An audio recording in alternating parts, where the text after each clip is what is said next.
Okay, this is a short video that I've made of my restoration of this car. I thought this would be quicker to show people that have been asking me various questions over the last few months, wondering where I'm up to and what's happening and does the car still exist, etc.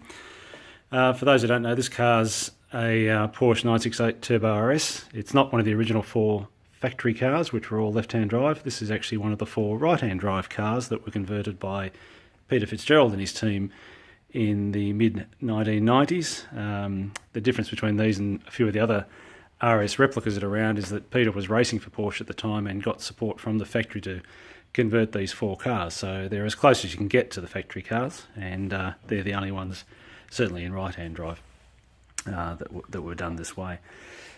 This car is the last one that was built, number 4.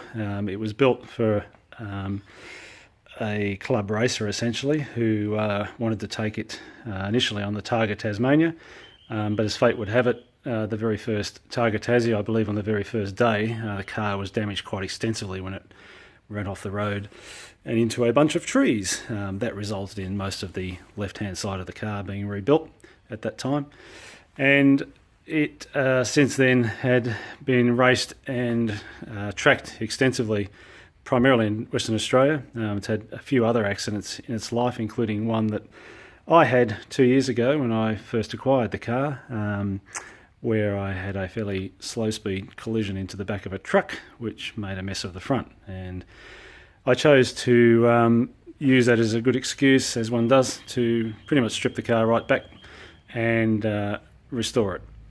So where I'm at now is we've had that all done over the last 2 years, and the car's now being put back together, primarily by myself, but with the assistance of a few other people here and there. As you can see, it's now largely complete mechanically. The engine's back in, pretty much all plumbed up. There's just a couple of things to sort out with the power steering, and then it should be right to start once the dashboard's put back in. So it'll be good to get that running, because the engine hasn't been turned over on its own steam for a couple of years now. So be good to have that all working again. Other than that, a lot of work was done, as I said, to the chassis. We decided to replace some of the components that we thought were a bit dubious, and that includes the chassis rails and much of the metal on the left-hand front of the car. There was also some previous accident repairs on the right-hand side of the car at the front that we didn't like the look of, so they were included in that at the same time. So pretty much the front of the car is as new now. It's been aligned properly on a machine. Proper machine for doing that. Everything's millimetre accurate. Had all the suspension checked in the process, front and back, and the transmission was rebuilt too at the same time, because there was some suspicion that may have contributed to the accident that I had, but that turned out to be incorrect, as it appears. So it's all moving ahead nicely. So for those who haven't seen these cars before, they are similar to the 944 turbos. They're obviously a 3-litre block. They use many components which are the same as or similar to the 944 turbos, but they go a hell of a lot better than a 944 turbo, and I can say that for a fact because I own a 944 turbo as well, and Club Sport, and this car, being based on the Club Sport, is pretty much the combination of the two, but with an awesome amount of power and grip. The engine, the main modifications to the engine other than the turbocharging are really, some of it's to do with the coolant system. There's a number of coolant lines that have been added for getting more coolant from the back of the head in particular back to the main coolant reservoir, and they were done, as I understand it, primarily to help solve overheating problems that their heads and the engine suffered from during track use. I've never seen that myself when I was driving the car, but it certainly seems to have worked. There's been no problems with this engine since it was last rebuilt, which I believe was in the last 3 or 4 years. It's all very low tech, this car, in terms of its old school stuff. I've chosen not to update a lot of the components because I wanted to keep it as original as possible. Most of what you see is original, with the exception of these coolant pipes, the turbo pipes here, which have been replaced, but they are quite similar. They were replaced, I believe, because the original's cracked, and with the exception of the fact that they're not black, they do look largely the same.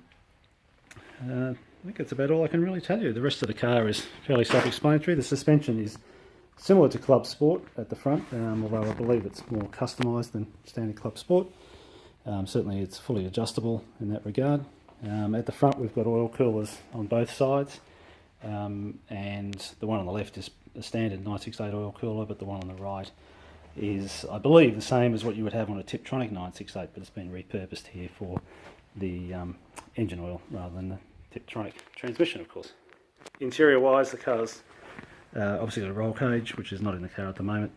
Dashboard is much the same. It's got some custom gauges for obviously the turbo, etc. You can see the old style Motec, etc. that's in the car here, which is yet to be sort of put back into position.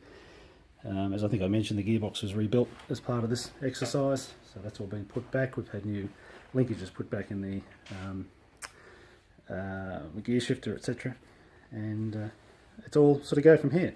All the panels have been, everything's obviously been repainted. We've taken all the panels and doors off at this point, just to help protect them while the car's being put back together. But once we're sort of finished all that, windscreen's back in, then we'll start putting those things back on and getting the car running. So the aim is to have the car ready sort of mid this year, that's 2017, but it'll largely depend on other commitments I have work-wise. I don't do this for a living.